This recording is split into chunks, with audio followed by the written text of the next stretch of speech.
I am also the lead for Indivisible Southeast Indiana, and I'm so excited that we have so many of you folks here tonight. There's a little bit of housekeeping. Everybody make sure your phones are all on silent. Okay, I gotta do that too. Oop. All right. I will be passing around the sign-in sheet, so everybody please sign in as it comes around to you. I want you to know that we are using this amazing community room here at First Financial Bank, but them allowing us to use this room in no way means they're endorsing or supporting Brad Meyer for Congress.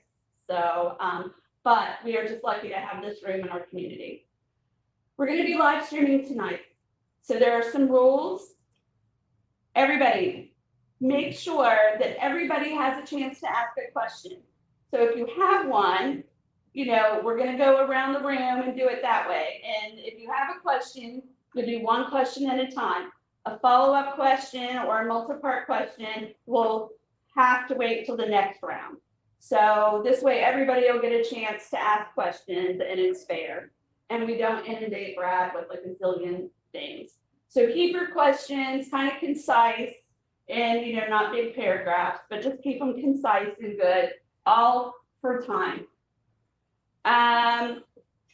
Make sure to state your name before you ask the question, please. We'd like to know who you are. There are name tags, and I see most of you have them. I'll tell you if anybody starts talking too long, I'll interrupt you. If you get super argumentative, I'll interrupt you. We want questions, we want real conversation, and don't take, you know, forever because we are on a time limit. Brad is very crunched for time in life right now, and we want to be respectful of that and each other. In saying all that, we're going to be hearing from an amazing, amazing candidate. Brad Meyer has been working tirelessly across this district to ensure that we have real representation in DC. He listens to us. He actually hears what we have to say. He's one of us, and he will be fighting for us. So let's all welcome Brad Meyer. Thank you.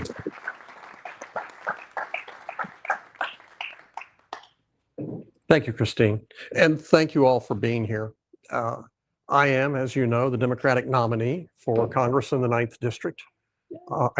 Thank you. I think everybody knows, but I'm an electrical engineer, and it kind of shows from the haircut and the dress. And I spent 25 years in manufacturing leadership roles here in Indiana. And then I spent the last 9 years working for the Navy on systems that protected ships from missile attack. And the reason that I'm running is that Congress isn't doing their job, and they're letting us down, and our Congresswoman isn't doing her job, and she's going along with things and just allowing really a kind of a weaponized incompetence on the part of government and the intentional dismantling of that basic idea that we're all in this together.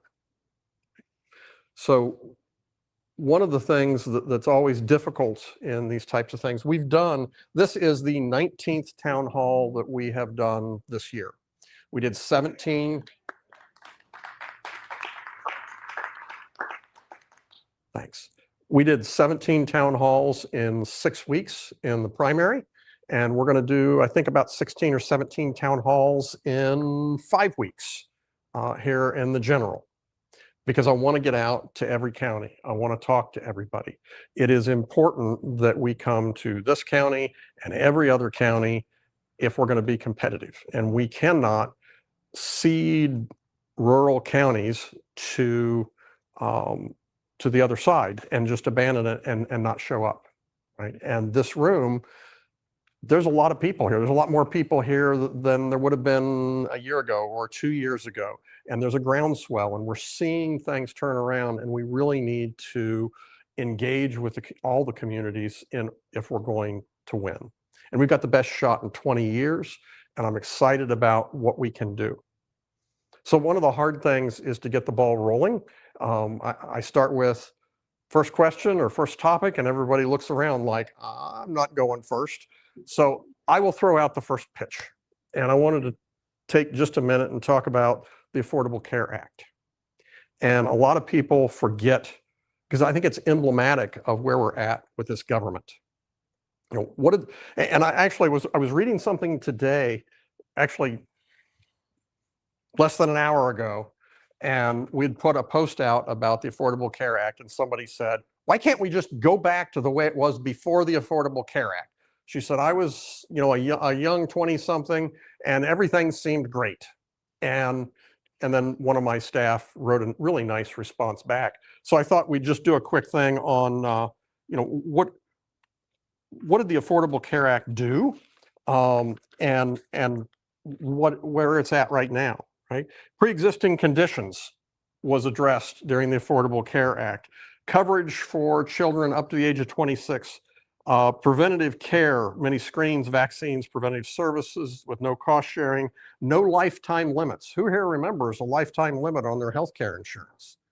Okay, we completely forgot that we had these kinds of things that we're facing. Protection from cancellation. It used to be if you got sick, you could get dropped. Essential health benefits, market plans cover hospitalization, prescription, maternity care, mental health, and more. Financial assistance, there were subsidies that helped people get Medicare expansion was included in part of that. And more than 40 million Americans received coverage through the Affordable Care Act. It made a big difference. If I remember, we had about like maybe 18 or 19% uninsured rate in the United States before the Affordable Care Act. And after the Affordable Care Act, that was cut in about half, and we were like 9 or 10%. It didn't cover all of it, but it cut the uninsured in half in the United States. That's great. So what was the response of the Republicans? Well, they tried 100 times in Congress to kill it. They tried 60 times in Congress to kill it. And when they couldn't kill it, they started undercutting and undermining and screwing with the foundations of it to undermine it so that it doesn't work well. And they've been, over the last 16 years, more successful than we'd like. About 22 million families are facing increased premiums after the tax credit ending. Nearly 4.2 million people have additional costs. Marketplace deductibles are up 37%. Marketplace premiums are up 58%. Guys, these numbers aren't because the system is wrong, it's because it's being intentionally undermined and torpedoed by people that don't want it to work. My answer is, and the Affordable Care Act, it was an attempt to use market forces and market systems to make sure that everybody got covered. And the market, the for-profit system, has not profited us, and they've tried to undercut and undermine and buy Congress people to kill it. So my response is Medicare for all, right? We tried working with them to come up with a system that would benefit all of us, and they have demonstrated that they are unwilling to live with a system that we get what we want and that they can participate in. So I'm done. It's Medicare for all from my perspective. We got our first question. Yes, ma'am. Do you think this country is ready for Medicare for all? So I'm going to wipe a tear away, but it's not emotional. It's just it's just hard work. So right now, I'm a member of Physicians for a National Health Program. I'm not a doctor, but I'm a member of Physicians for a National Health Program. And I think they did a poll, about 50% of doctors are now in favor of a universal healthcare system, a single payer system. That's the first time in like ever, right? And people are beginning to, here's the thing about change. And this isn't just on medical, this is just in general. Change happens when people are more afraid to stay where they are than to move to a new thing. And there's more and more people that are realizing this isn't working for me. About 80% of people that carry medical debt have insurance. So insurance isn't going to insulate you from having medical debt. About 75% of bankruptcies involve medical debt. Okay. And the fact is that we die 4 to 7 years earlier than countries that that have a universal healthcare system. And in rural Indiana, it's more than 7 years. In Indiana, we are 39th in life expectancy, in part because of our healthcare system. And like I said, in places like this, and especially in rural communities, it's significantly worse than even that, right? I think that they're ready, okay? And I am confident that when we take back the House, and I think that we'll be able to take back the Senate either this year or in 2 years, and we'll get a Democratic president, that's going to be one of the first things that gets put on the docket is universal health care, because we're going to need to move on it. Thank you. Next question. Topic. Yes, Bob. Looks like an IU football score. You're running up the score. Are you a little bit embarrassed that Aaron Houchin is not putting up like any kind of fight here? Well, you never interrupt an opponent when they're making a mistake, right? You know, I go everywhere that I can to meet with people, to talk and listen with people, and she goes everywhere she can to raise money and get a photo op, right? And the real question is, and I've seen some of her things that she's put out and ads she's put out about how wonderful things are. If it's so wonderful, why is she hiding? Okay. Okay. So, no, I'm shameless in that. She probably thinks that she doesn't want to bring up subjects or answer questions about why we're 39th in the nation in life expectancy and what she's going to do or her party is going to do to address the death rate in the United States versus other countries that have a universal health care. Yeah. And yeah. Yes, and there are other problems, excuse me, in southern Indiana, pardon me. So I'm an engineer, so I feel better if there's a marker board. We don't have one, so I'm going to pretend there's a marker board and I'll just point, right? If this is the growth rate in the state of Indiana, let's say this is 0 and this is the growth rate in the state of Indiana, there are, I think, 3 or 4 counties in the district that have a growth rate that's higher than the Indiana state average. About half, maybe, probably 6 or 7 of them have half of the growth rate in the state of Indiana. And like 5 of them have had a negative growth rate between 2010 and 2020. Okay. So when you have children and they grow up, they're leaving these communities, right?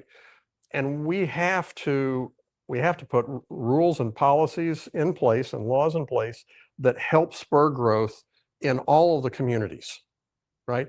I'm glad that these 3 or 4 are doing well. Question is, what do we need to do to encourage growth so that people want to come to rural communities, want to start planning a family, growing a family, starting a business, they have opportunities for their children to stay. We got a lot of work to do. All right, so that's a downer, sorry. Yes, ma'am. Is there something besides AI to build up these communities? There is, and it varies from community to community, right? So I go down to Madison on a fairly regular basis, and that's a beautiful community, and they've built a portion of their economy around tourism. There is, I think in Franklin, they're also looking at what they can do to spur tourism. Being from a manufacturing background, I love to see products ship out the back door. I loved that, and most of those were in rural communities. And I mean like small rural communities, like this would be a sizable percentage of the population of the town, right? And we need to be able to bring back a variety of jobs, not just AI. One of the things we do need to do is invest in education. We need to invest in infrastructure, and both of those can be helped federally. There's grants that can help with those kinds of things. But also, you talked about AI. The Getting good network access is critical. They've been working on that for the last 4 or 5 years. We need to finish that. And then we need the Small Business Administration to help spur some growth in these communities. So that is why they have cut the Small Business Administration in many areas in half, right? So we need to restore these things. They're going to help rural communities grow. Yes, sir. Brad, to what degree are you worried about the extra legal aspect? We're talking about issues and how people can decide to vote, but to what degree are you worried about all of the attempts to rig the election, what he's doing with the post office right now, attempting to try to prevent mailing out mail-order ballots, all of these kinds of things? What can we do and what should we think about the chances of that becoming a major factor? I think they're going to do everything they can to make it more difficult to vote. Okay. And that is just maybe literally criminal, right? We should make it as easy as possible for citizens to vote and remove as many barriers as we can while we maintain a secure election, right? What they're doing with the SAVE Act and what they're doing with reducing mail-in ballots, they're doing it under the cover of protecting the election. But what they're really, we've seen this movie before, what they're really trying to do is they're trying to suppress the vote. They're trying to make it harder to vote. Okay. I talked to a woman that was she was a poll worker, and she's like, I'm in favor of the SAVE Act. I was like, okay, tell me why. And she said, well, you need to present ID. And I said, don't we already do that? And she said, well, we do it in Indiana, but there are other places that they don't. And I said, well, what place is that? And she's like, well, other places. Right? So there's this boogeyman that's making them afraid. And she's looking direct, what she sees and knows and has been a part of. She says it's other people and other places that she doesn't trust. Right? And that's a hard thing to overcome. I am concerned that they will do more than just these legal maneuvers that they're doing. And they're going to engage in intimidation. And what we have to do is vote, right? And if they make it harder to vote, we have to vote, okay? And then we throw the bums out, and then we can change the laws and make it better. So, thanks.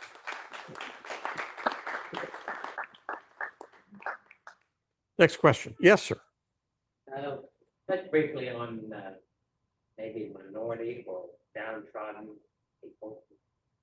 Just whatever the problems might be, and how can we fix them a little bit? I went to Claysburg for their festival. Were you at the Claysburg Festival? My mistake. Sorry. It is an historically Black community down in southern Indiana, and it was founded in the 1830s by free men and women. And one of the things I thought was really interesting was that I went around and I was talking to people, and I've been doing this for over a year, and I go in and I say, what's keeping you up at night? What do you want me to work on? What are you worried about? And there were 4 or 5 people, independent people in separate conversations that had no knowledge of the other, that said, we need things for our children. We need things for our community. And they have a really strong sense of community, and that's how they've held together for over the better part of 200 years, right? There are real challenges that we have. Some are legacy and some exist still today. And I will tell you that, to give you an example of where we're at, I'm a 7th generation Hoosier, and I was talking to a guy that I worked with that was from Georgia or Alabama, I don't remember which. And he said, I'm quitting my job and I'm going home. And I said, why are you going home? And he said, I have experienced more racism here in Southern Indiana than I ever did down south. He said, it's worse here than it was there. Okay. And because we're like 87% white in the 9th district, a lot of that is in our peripheral vision, but it's not gone. And there are people in the 9th district that we need to be aware that they're still facing these problems. So, welcome.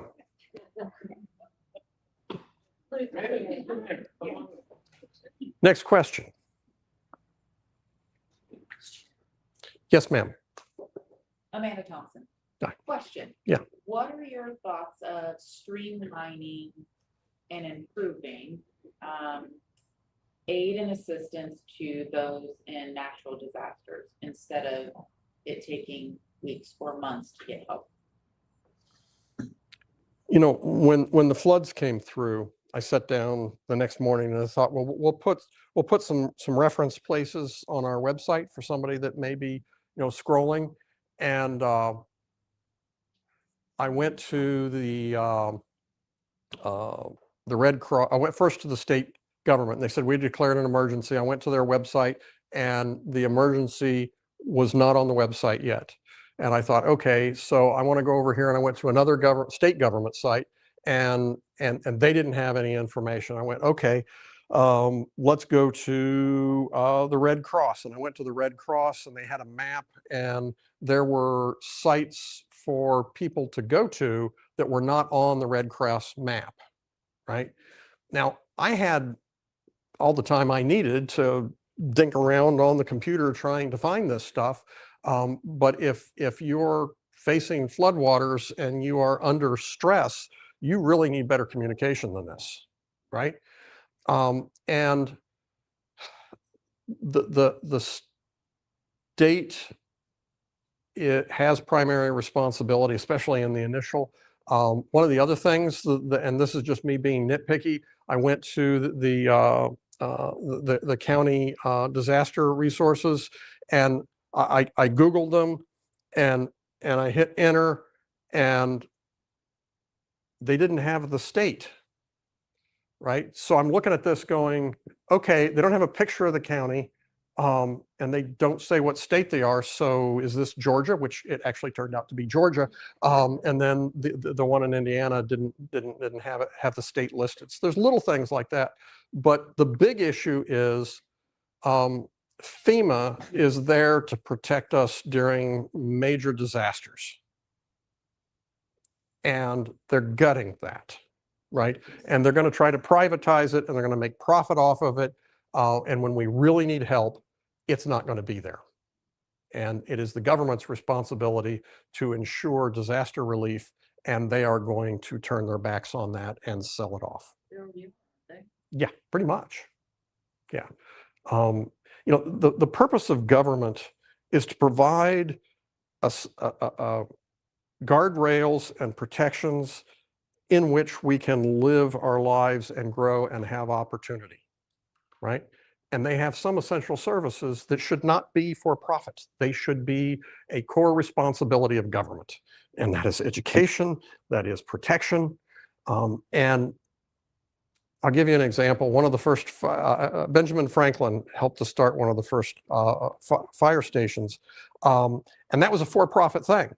And they had a thing that you would pay every month. And if there was a fire and you didn't pay, they would go to your house and stand there while it was burning and saying, do you have the money for your back dues? And if the answer was no, they would let it burn. That's what a for-profit system is about. It's about making money, not helping people. Anyway, so I'm a little frustrated about that. Sorry. Next topic. Yes, sir. As much as I am a fan of technology and the opportunity that it can provide, even in some of those successful districts in Indiana, if I'm not mistaken, I am not a fan of data centers, the collection of private information, and or block cameras. What is your current stance on those? Okay, so that's 3 questions. No. I'm not complaining, but they are related. But that's 3 questions, and I'll take the first one, and then we'll get one in the next round. So you're first in line for each round. How about that? So on data centers, I am against the irresponsible implementation of data centers. That means that communities should have full decision-making authority of whether they bring a data center in. If there's a community that says, you know what, this will be good for our community and it'll help bolster our growth, and they want it, okay, fine. That's their decision to make. But the state and the federal government is putting in this like a Wild West show, and it's limiting the ability for local communities to have a say in what they do, okay? It should be illegal to sign a non-disclosure for a government official that says, I'm not going to share with my constituents the details of what's going on. People should have full visibility in what's going on. That is, sorry for the strong language, bullbarsh. It's illegal. They should not allow that, okay? So we also have a problem that in that negotiation, company will come in and say, hey, I'm going to do X, Y, and Z. Say, okay, fine. Under those circumstances, I'm willing to accept it, or this community is willing to accept it, bring it in. There needs to be good federal and state monitoring to ensure that they actually comply with what those agreements were. And I have no confidence right now that the state or federal government is either funded or willing to do that, right? They're gutting the APA so that they can get away with things, right? And the thing about the EPA that just drives me nuts, we forget the Clean Water Act was put in place because the Cuyahoga River caught on fire. Why do we have to go back to the days that a river can catch on fire before we remember that clean water is important? So, okay. Next topic. Thank you.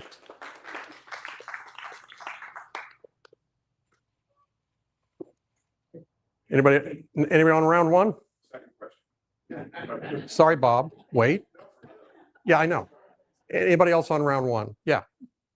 How are you going to make it easier for younger people to get their starts? I'm not very optimistic about, let's say, housing and a job to make that possible. Well, there's a couple of things. First of all, there was a time that housing prices were taking off, and most of the people in this room were really happy and excited about that, because we'd go to, at least me, I'd go to Zillow and go, holy heck, my house is like doubled in price. This is wonderful. And then I got taxed at twice the rate, and I was less happy about that. But housing affordability didn't become a big issue until the interest rates went up. And younger people or people trying to get into the market are like, I can no longer afford this because the base price went up and the interest rate's high enough that I can't afford it anymore. It's not just the price of the house, it's also the interest rate that is important to housing. But there's another side to that nobody wants to talk about, and that is we don't make as much money as we could be.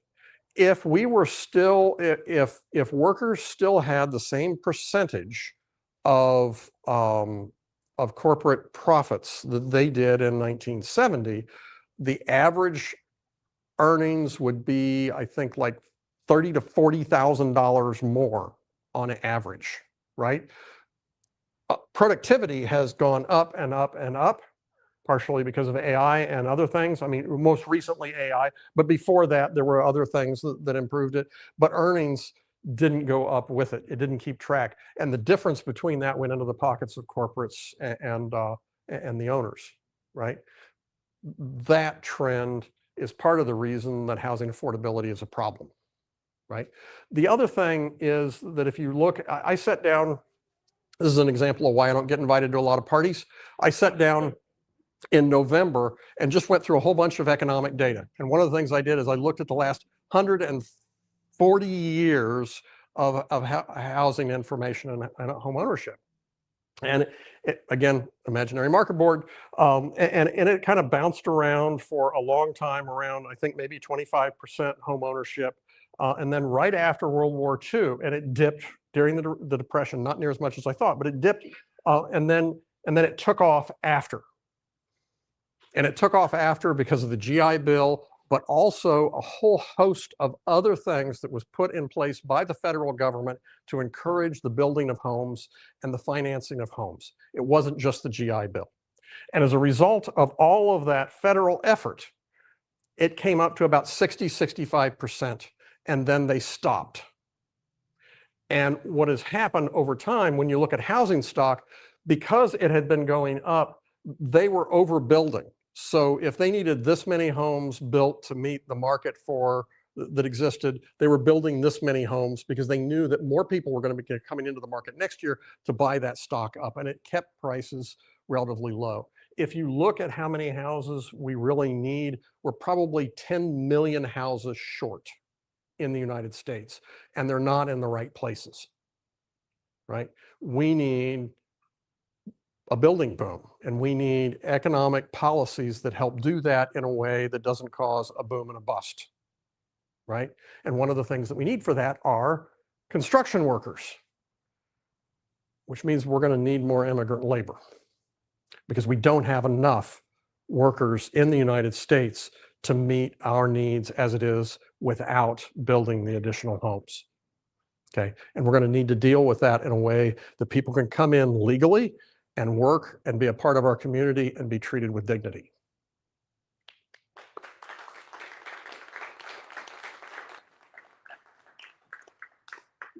You're thinking, I see you thinking something. Well, What would you like to share? another thing that I think came up in the last general election was giving new homeowners a credit Mhm. towards their down payment, Right. which is, I think, something that really needs to happen, because if he's starting out, he doesn't have the income or any assets, when he goes to the bank. So Right. he's gonna need that group of people right now. I don't know the millennials. Young adults. What? We'll just call them young adults. Yeah, young adults. They are the people that need help. And I Yes. also think that the corporations have bought up vast amounts of houses. I get a mailer probably once a month about, I'll buy your house. And when you call them, they want to offer you maybe 20% of what it's worth. And then those are the people Because they have to who make. go turn right around and they'll renovate it and they'll rent it for $3,000 a month. I'll tell you what, if you want to sell your house, I would pay you 22% of what it's worth. That'd be a great deal, right? Don't take their 20. Don't ever take that. That's a bad deal. I'll give you 22 cash. I'll figure out a way to do it. So there's a couple of things on that. Number one, if you look at, comes back from my thing in November, if you look at the big three things, and that's housing, transportation, and food at home, those three things together, when I was young, the percentage of total average income was about, I don't know, maybe 50%. Now it's closer to 60%, right? And what that means, and I'm going to use Ben as the prop in this story, that means that on average, Ben has less disposable income so that he can squirrel away to get that down payment to get into a house. There was a woman that I was talking to. We have a decent house. My wife and I worked for decades to get to this point. We've got like 2 acres, wooded lot, love the house. And she's paying, this woman I was talking to is paying almost as much for an apartment in Bloomington as I am for that house, right? But she couldn't get the mortgage that I've got now because of the interest rates and the change in the housing prices, and she couldn't get the down payment to get there either. She's trapped. She's trapped in ways that you and I weren't when we were coming up. And Ben talked about, the pessimism. And when I was 18 years old, I felt like I was 6'12" and I was ready to take on the world. I see somebody smile. I see a couple people smiling because they know that, and I mean this with respect, that youthful arrogance of I'm going to take on the world. I'm going to make this happen. I'm going to seize the day. And there's a lot of people that are struggling with that. And I think that if we don't make that reasonable for this generation, we've really lost something, because that is the beginning of the American dream, the feeling that tomorrow's going to be better than today. And they don't have that now. So anyway, sorry, my little rant about optimism. Any other first round questions? Yes, sir. But kind of along those same lines, where do you fall on education and maybe a sidebar to that, the professional designation or lack of professional designation for clearly professionals now they have a cap on how much loan money that they can actually request because that designation has been removed. And so that again puts another barrier between them and their education. So education is something that I feel strongly about. Me and my brother were the first generation in our family to graduate from college. Okay. And I'm here today because of the opportunities that I was able to get as a result of that. Okay. I mean, literally, I'm here today because I was able to get into a college, I was able to start a professional career, and I was able to take this on when the time came. But if you look at that, there's several threads that you can pull, right?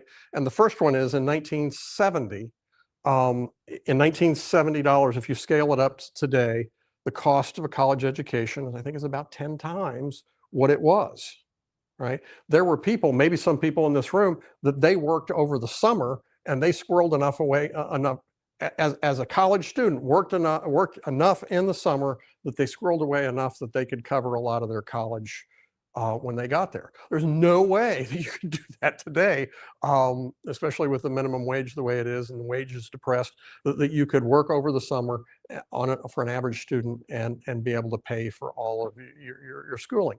And again, that was intentionally undermining the education system. Right? There used to be an attitude that we were going to invest in education like we invested in roads and bridges and highways and water treatment plants. Education was part of the infrastructure. And the greatest generation and the baby boomers took care of me by making sure that I had those opportunities to start my education and get started out right without huge amounts of debt. And we've taken that away. Right? And we're moving back to the idea, the pre-World War II idea, that the wealthy can send their kids to college and the rest of you can go to, at best, a trade school and maybe just work in, right? But the factories aren't there for them to go to work in anymore, right? So, pardon? Work for them. Yeah, work for them. So you're right, the changes in the professional designations make it harder to borrow the money they need in order to get their degree. I'm taking a step back and saying, why do they have to borrow so much money to get that degree? Okay, why is it that we're not investing in the next generation like the baby boomers did with me, like roads and bridges? Because it's part of our infrastructure. It's part of the future. And there are people now, and you know, there's always haters. You get these things on Facebook, and there are some people that are like, well, why should I have to pay for, you know, somebody else's kids to get an education? It's like, because you're going to need a doctor when you get older. You're going to need a lawyer. You're going to need professionals. You're going to need somebody to, you know, to maintain the roads. You're going to need somebody to work on your car. You're going to need to invest in these people, and we need to do better. You need an English teacher to teach your kids Yes, I English. was just- Yeah. Yeah. We need teachers. And also they privatize the loans, which means that you can't get a decent loan, you know, decent interest rate for college education, regardless of tuition. Right. Even the federal interest rate is high on the federal student. So mine are consolidated with federal student loan. It's high. Isn't that? didn't So they- I can't imagine Yeah, I a can't younger either. generation coming Yeah. in, trying to possibly earn that. It's a house payment.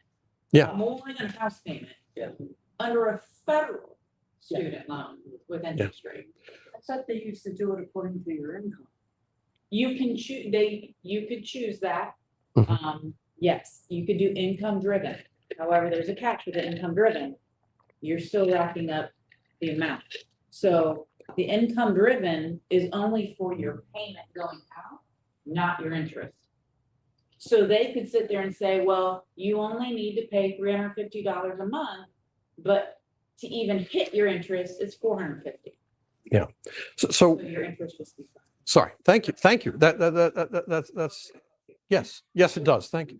When Dee, a dear friend of mine, was college aged, the state of Indiana covered the vast majority of the budget for IU and the other state schools. Today, they cover a dramatically smaller portion of it. And they want more influence and they want more say. And I've never been in a business relationship where I give less money and I get more influence, but that's what they're doing. And that is an enormous part of why college is expensive for people like Ben, right? Because the money's not coming from the state. And now the colleges are saying, my income from the state as a state school is dramatically less. How am I going to do that? Then suddenly they have to start working like a business.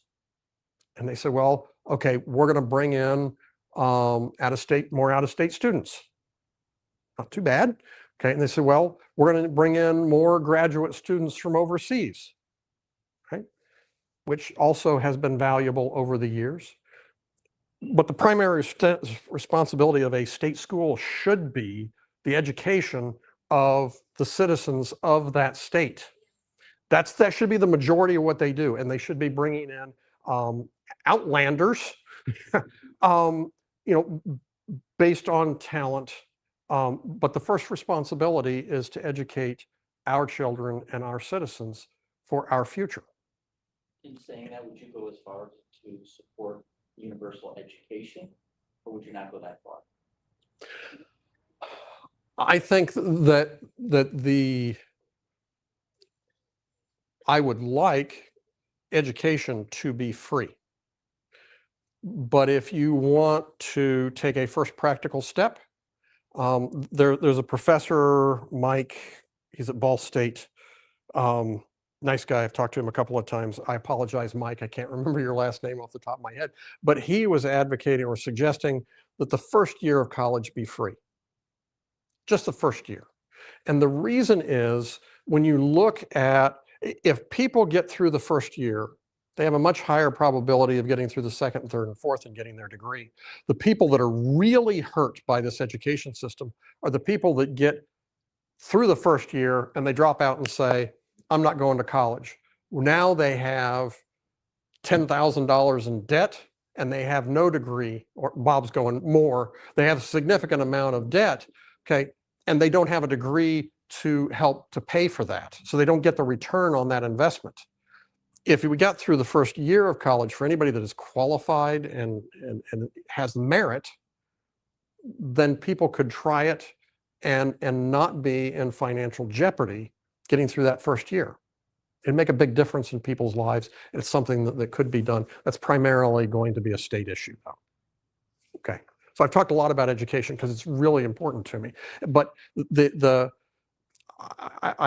your original question was about the professional thing. And like I said, I think we need to take a step back and say, why is it so freaking expensive? And what are the root causes of that? And why can't we fix that? And I think that is something that we need to work on. Thank you.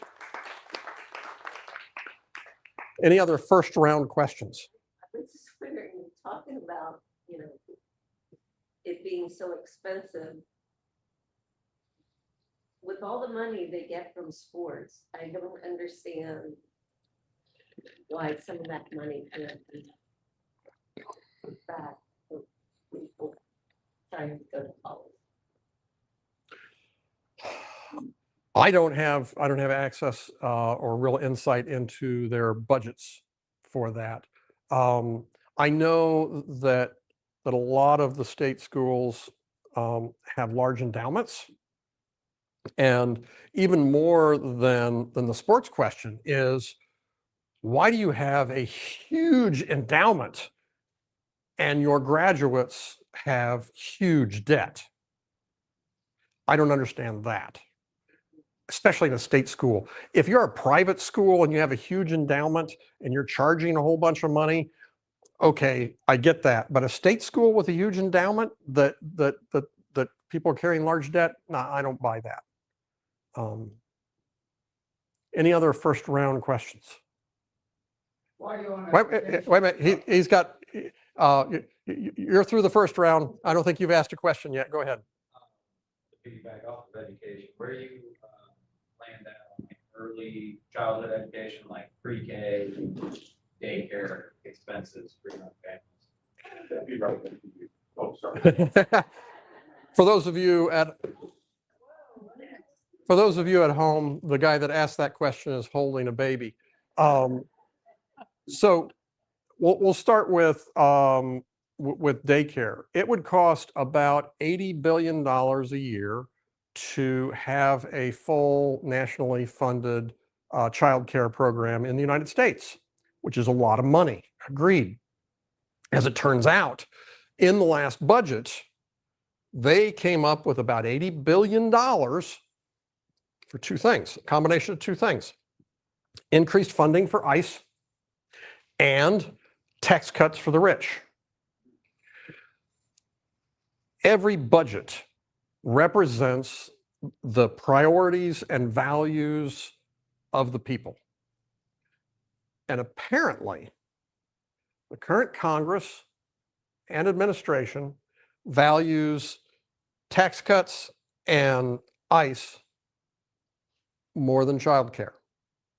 I'm not saying it's right. I'm just saying that's the decision they made, right? Early childhood education is important. You were talking earlier about minority communities. One end, right in front, talking about minority communities. Early childhood education is important to child development, and it has been shown that early childhood education is helpful not just for minority communities, but underserved communities and people that are living in poverty. And part of what we need to do as a society is to help people starting from young to be able to get on a track that they can be strong and independent members of our society. Early childhood education is part of that. We need to invest in it like roads and bridges and water treatment plants. Okay, I think we're done. Thank you. With round one, and I keep putting this gentleman off and pushing him into round two. So we are now officially in round two. Please, sir, go with your next question. Okay, well, I asked about the data centers. Yep. You kind of gave some on that. Flock cameras. What's your current stance on flock cameras? So I think they're evil and pernicious. Okay, good. Thank you.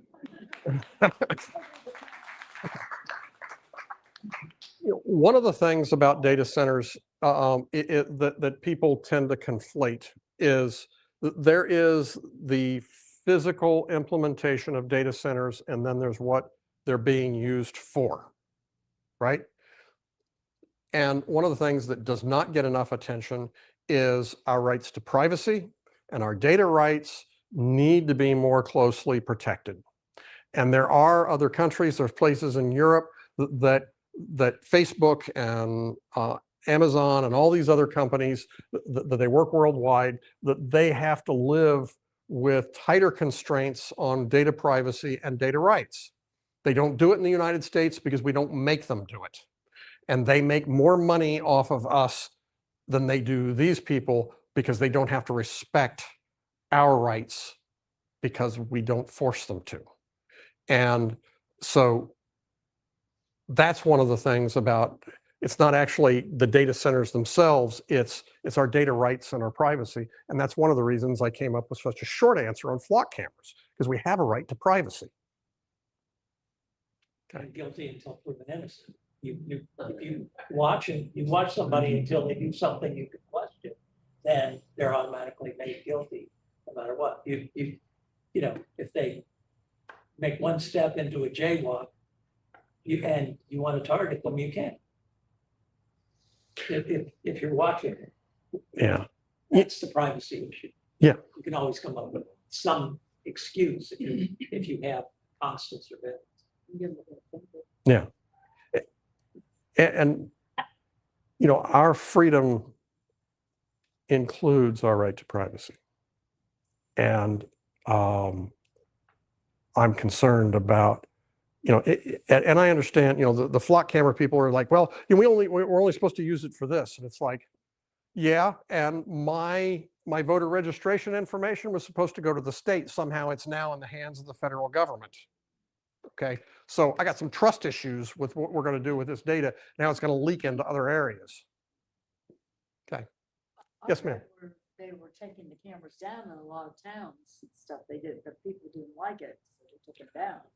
Well, it depends on which people. So the reason flock cameras go in is they tend to be profitable for municipalities. The people in those municipalities don't like them, right?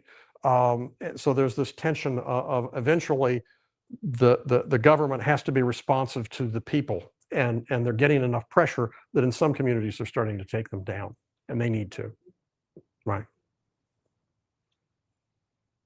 Yes, Bob.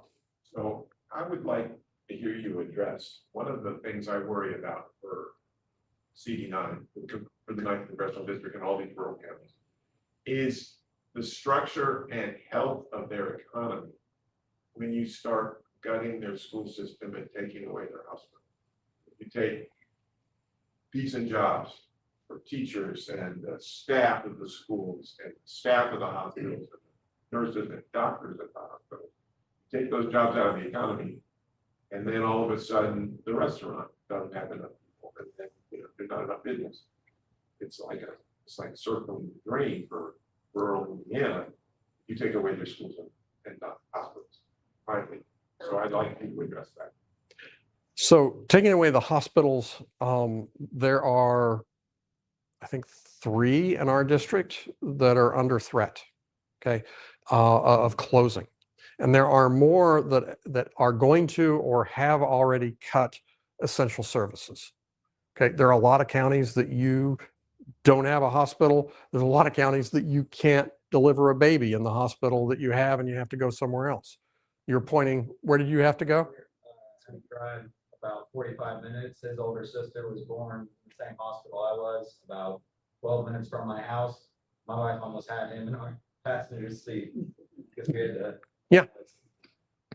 And so there are hospitals that are cutting security. And you think about that and you say, well, that's not a good thing, but it's a really bad thing, because nurses, you were talking about, you know, people that are being declassified as no longer professionals. One of the problems, I was talking to a nurse, and she was saying, my biggest problem isn't pay. My biggest issue is my own safety trying to do my job. Okay. And being assaulted at work is not an uncommon thing. And there are hospitals that are cutting. You're nodding your head. She's a nurse. Am I right? Experience talented. I'm sorry, can you repeat that? That nurses get assaulted in the course of their daily job. Absolutely. Right. And that needs to be reduced and minimized, but there needs to be people on staff that can protect the nurses. And there are hospitals that are cutting that. They're cutting that because they know that the cuts to Medicaid are coming, and they're not going to have enough money, and they know what's coming. This is a failure to invest, and it is an intentional removing of money, and it's going to hurt us all. Right? And it's going to hurt the local community. Ellen. One of the questions I see frequently coming up is people are concerned about the Epstein files and the thinking around releasing names of the people who abuse these young girls. Are you going to support releasing and all those names and prosecuting those people who did the abuse? So I am in favor of everything you said, but I need to be specific about my role so I don't appear to be grandiose, right? Congress has already authorized and required the release of all of that information and referred that to the Justice Department. They have not released all that information, which is contempt of Congress. And that I would be in favor of calling for contempt of Congress. And then the Justice Department is dragging their feet and not getting that done because they have undercut the Justice Department and they have refocused it, right? Perverted. Thank you. Perverted is a better way of describing it. So that Congress has a responsibility to ensure that what has legally been required, that they follow through with. And Congress has the ability to call contempt of court, and Congress actually has the ability to hold people, not just in contempt, but physically hold them in place. And they have not done that in like 50 years because they haven't needed to, but the contempt for Congress has been enormous, and they may need to take a stronger tack to get people's attention. Brad, when you replace, how hard will you fight to get those contempt of Congress charges placed? I'm going to fight really hard. And one of the questions, how is that going to happen? As one person in Congress, how am I going to do that? That is why it is important. We've got a two-party system, and there's independents running. Why do you need somebody from the party? Why is the Democratic Party better? Because I can plug into a network of a couple hundred peers that are like-minded people. I just got a call on the way here. There's an organization that I think there's about 100 people that are running as Democrats for Congress that have already signed up for a group that has taken a pledge for 5 things, and one of them is no stock trading and term limits and other things. And I'm going to join the Progressive Caucus when I get there so that I can start networking. It's not just going to be me. Okay. And as a group, we can do more. Sorry, folks, I've got to go driving issue. I don't want to hear more. Thank you. Any other first, second round questions? Yes, ma'am. So with the importing of, say, beef, Mhm. and the cut of our FDA and USDA and CDC and all of our protections that we have recalls like crazy, but then you have people that also say, well, that's only because it's now female. But it takes a while to get any of those recalls out as well. So a lot of people are getting sick. What are your thoughts about, one, the importing of beef and not knowing exactly where it's coming from, and the protections of all of the United States citizens, including the Hoosiers, of course, of taking away the ability for our farmers to provide for us, but also protecting our health? So we go back again. One of the problems that we have is that things have been pretty good for a while in the United States, and we forget what it's like when we didn't have these things, right? So you say, we need food protection, FDA. We don't have near enough veterinarians hired, and we're not producing enough veterinarians, which is a whole nother thing, in order to do the food inspections we have. And they're cutting, under the guise of waste, fraud, and abuse, they're cutting protections. And you say, well, that's dumb. We don't need that. Okay, well, screwworm is back in Texas and moving up. And was it the fault of those cuts because screwworm is reappearing? The Republicans would say no. I would say it certainly isn't helping. Okay. And when you talk about other food contaminations and inspections to make sure that our food is safe, that is a core government function. And we need to stop playing games and trying to blame these people that are trying to do a good job as being fraud, waste, and abuse, right? They're here to protect us. They're here to act in our best interest, and we've got to fund them. Okay. Yes, sir. I would would like to ask a question that is adjacent to Amanda. Okay. As you well know, the United States is abiding by an expired farm bill.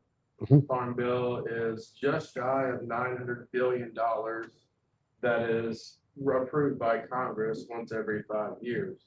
The farm bill that we abide by now does not account for a global pandemic. It does not account for inflation. Farmers in our district are dealing with fertilizer costs that are asinine, crop insurance. I'm meeting people in Jefferson County spending $20,000 in the golden years of their life to protect their grain bins and their silos.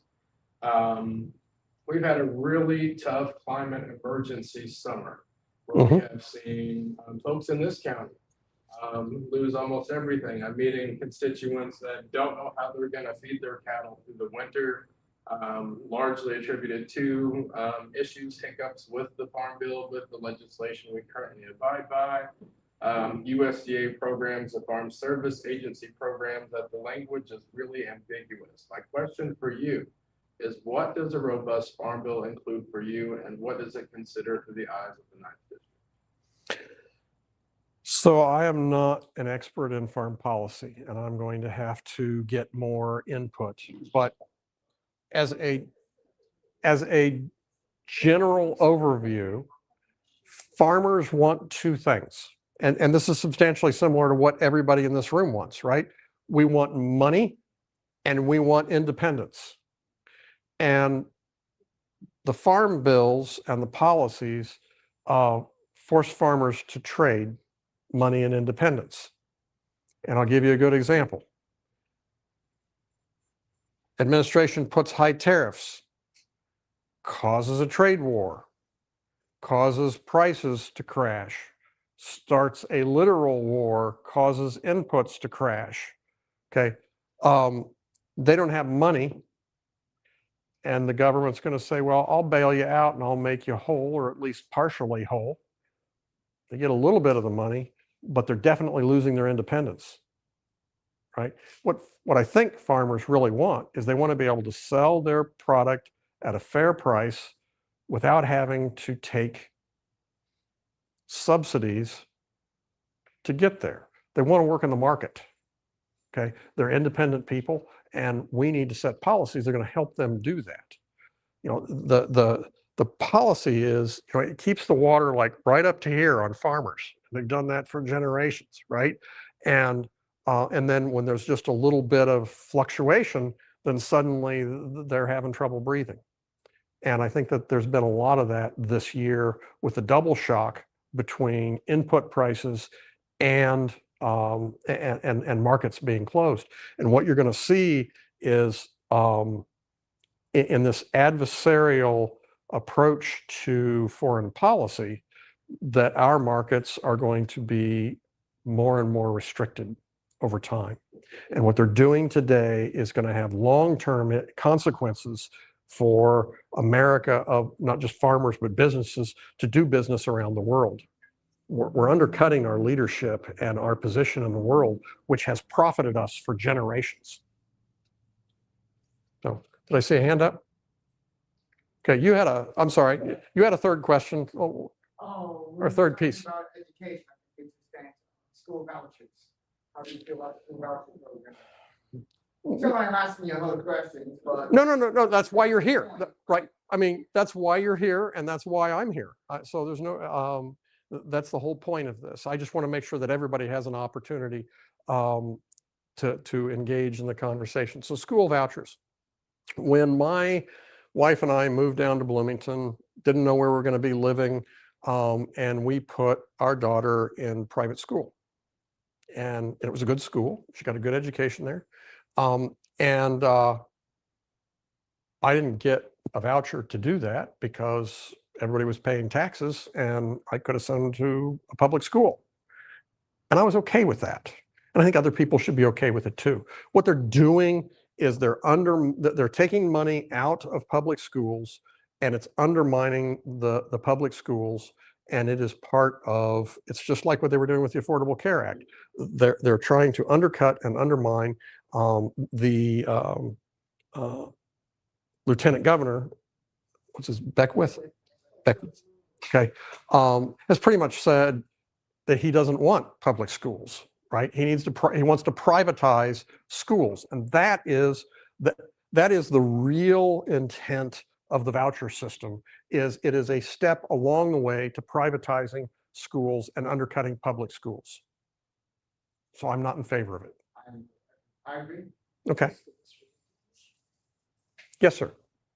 In your grand vision, Mhm. where do you see this stupid war going? Be more specific. I assume you're talking Iran. Yes, I mean, Okay, you know, you can pick any war you want, but now. that's what I'm saying. Right, well, what time is it and what day is it? What war are we in, right? You think there's, you know, another way to get, draw from the Epstein files is to send troops over. You think he's going to do that?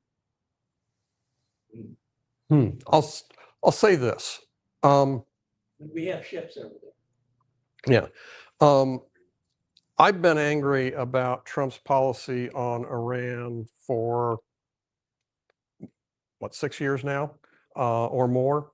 When Obama was leaving, he had set up a treaty working with our partners, part of an international coalition, to try a diplomatic solution to avoid future war. I don't know if that was going to work, but what I know for sure is I wanted to see that process try to work, and if it failed, and therefore eventually war was necessary, then okay, war was necessary. But what Trump did is he gutted that as soon as he walked in. And what he did was he undercut our allies who had to make concessions in order to make that happen. So he removed trust from our allies, and he removed trust from the adversary, Iran, that they can even have a decent, fair dealing with the United States. So getting a future diplomatic solution was going to be extremely difficult to achieve because of what he did during his first term. You go forward, what upsets me in the next phase, so he's removed a lot of the diplomatic options, in my opinion, or he's at least undercut them significantly. Attacking Iran was an enormous risk and step forward that could have long-term consequences for the country. And there wasn't an immediate need. And the American people had the right to weigh in on this. That is why the Constitution said that Congress declares war. Okay? We haven't declared war in many, many years, and they always work around it.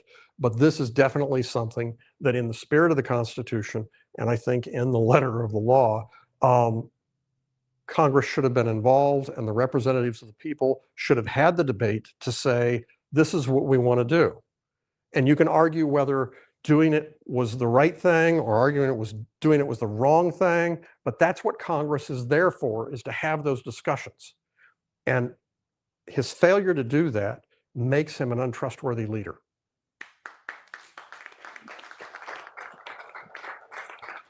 Okay. You and then one more question, and then we're going to call it. I Yes, just ma'am. want to say, he undercut anything Obama. He is so jealous of Obama. Trump. Yeah, absolutely. He got anything with Obama. Yeah. All right, we'll go to, I saw her hand and then yours. You'll get the honor of the last one. Go ahead, Christine. Well, I'm not worrying, when I have the time to not worry about the war in Iran and the sexual predators and the Epstein files and our economic downfall. I have a passion for historic preservation.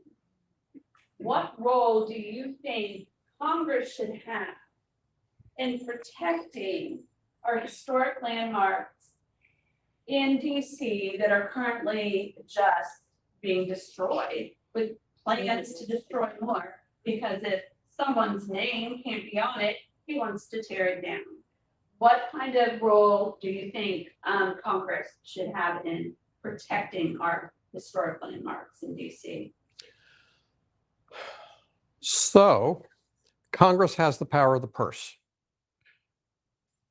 And the reason they have the power of the purse is because so that they can have control over what is done and what is not done. So if you make something up, if you want to destroy the east wing of the White House, you have to get money procured to do that and to build something new. Okay. And he didn't do that. He just tore it down. Right. Congress, I said earlier, Congress isn't doing its job. This is what I'm talking about. Congress has a responsibility to assert its proper constitutional role, whether it's tariffs or declaring war or knocking down the east wing of the White House or gutting departments that protect us, like the EPA and the Department of Education. And if you want to talk about things that are just complete incompetence, putting people in positions of power that aren't competent. I mean, I mentioned this last night at the town hall last night. RFK said publicly that there is a correlation between circumcision and autism. This is the guy in charge of our health system. I mean, are you serious? Who voted to put that guy in? Everybody that voted to put that guy in needs to be immediately removed. That's just nuts. Yeah. You get the honor of the last question, sir. Let's say over the next 2 months, you're sitting at 35-0. Listen to Hoosiers. Mm-hmm. And you have 100 passionate, let's say, topics that this state is passionate. Mm-hmm. How do you prioritize those things so that you're impactful? What cross do you carry to say, well, these are the 5 things that I think I can really impact? You may have one shot. You may have years of shots, but we want to have impact. Yeah. Yes. So there's 2 things. So there is short-term and long-term, right? Short-term, we need to get the Affordable Care subsidies back in place.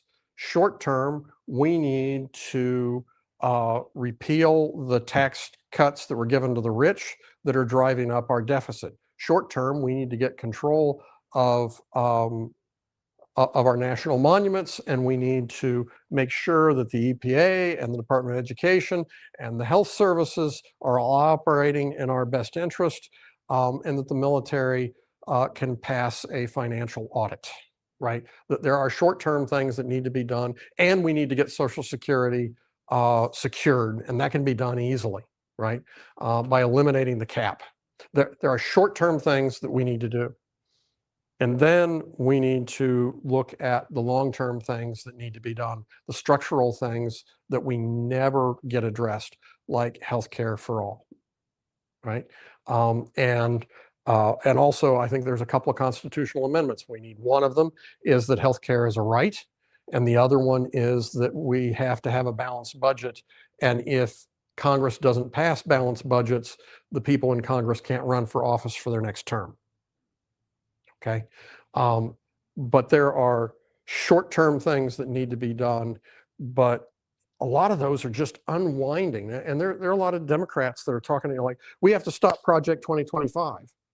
Okay, that's true. I agree. But if we do that, that only takes us back to 2024. And 2024 wasn't that spiffy. That shouldn't be our high watermark. That shouldn't be all we aspire to, right? We need to make the country better and put it on a path that Ben and other young adults have a good future, and people that are retired aren't counting their pennies worried about whether they're going to get their next check or not. Short term and long term. We have to do both.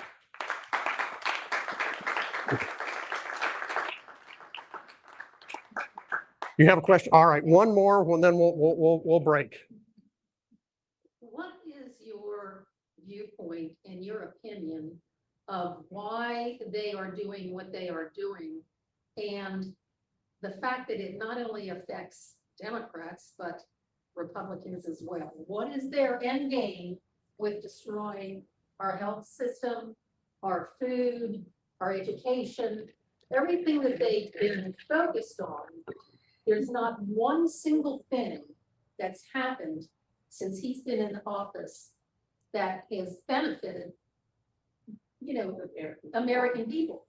it's only benefited, there are two, that I see, there are only two people that are, types of people that are still supporting it. They are the racist, and they are the people that are profiting from this. What is it, why do you think that this is taking place right now? And what do you think that we can do to stop it? Okay, so it is an excellent question, and I actually have my response at the ready. I'm so glad. If I'd known, I would have paid her to ask that question. Right. Me, I'm not getting that check. No, ma'am. So I talked earlier about spending mostly the month of November going through financial data, right? And if you look at the long-term trends in the United States, there are long-term trends economically and socially, okay? And Trump and MAGA and Project 2025. And Reagan. Reagan's further back on the curve, but what we're facing right now is an extension of that curve. Now it is sharper, but we're at a knee.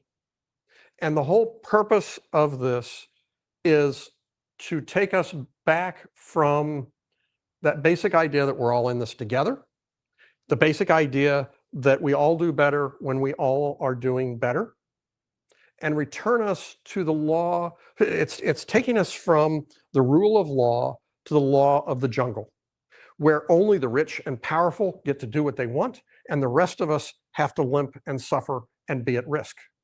That is their end game. That is the entire thing. And the reason that I said stopping Project 2025 is not enough is it just takes us just a little bit further back on that curve, but it doesn't stop the fact that we've been on a long-term slide and decay of opportunity. When you were 30, the odds of you having been doing better than your parents were when they were 30 was probably about 80%. When I was 30, the odds were about 65% that I was doing better than my parents. When Ben reaches 30, it's probably going to be closer to 40%. Long-term opportunity for people in the United States is going down, and all of this that we're fighting against now is a continuation of a long-term slide that has to be reversed. That's why I'm in this. Thank you.